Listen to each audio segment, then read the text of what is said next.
السلام علیکم، آداب۔ میرا نام طاہرہ نقوی ہے اور میں نیو یارک سے جوائے آف اردو کے لیے یہ ریکارڈنگ بنا رہی ہوں۔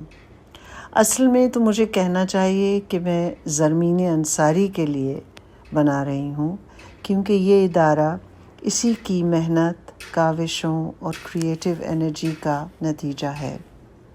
بہت سال پہلے زرمینے کے ذہن میں بچوں کے لیے بائلنگول کتابیں ڈیولپ کرنے کا خیال ابھرا۔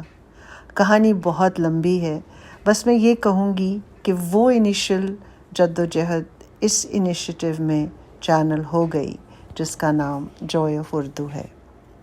یہ ایک ذو لسانی ادارہ ہے جس کا مقصد اردو ادب کو ایسا پلیٹ فارم دینا ہے جہاں سے وہ انگریزی اور اردو پڑھنے والوں تک اس طرح پہنچے کہ یہ ہر روز کی بات ہو جائے۔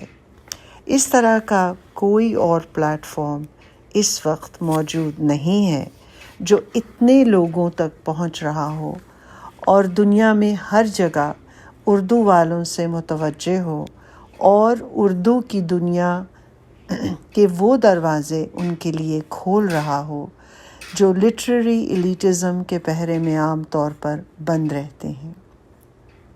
میرے نزدیک یہ جوائے آف اردو کی سب سے بڑی کامیابی ہے۔ 2020 کووڈ کا سال کہلائے گا۔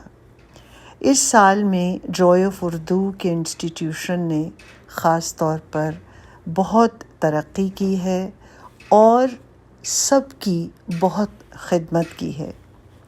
گھر بیٹھے اس ادارے کے توسط سے بہت سو نے بہت کچھ سیکھا، جانا اور دوبارہ سے ریوائز کیا، ریویو کیا۔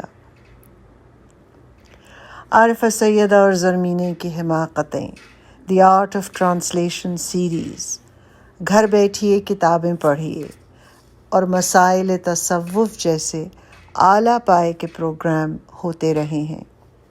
ہمیں امید ہے کہ اسی طرح کے پروگرام ہوتے رہیں گے اور میری دعا ہے کہ جوائے آف اردو یوں ہی ترقی کی راہ پر گامزن رہے۔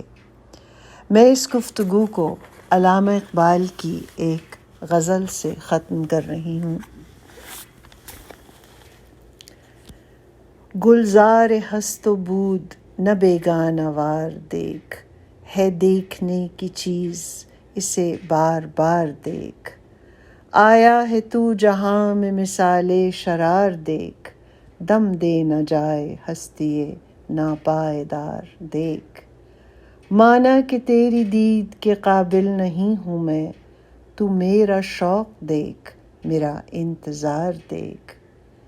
کھولی ہے ذوق دید نے آنکھیں تیری اگر، ہر رہ گزر میں نقش کف پائے یار دیکھ۔ شکریہ۔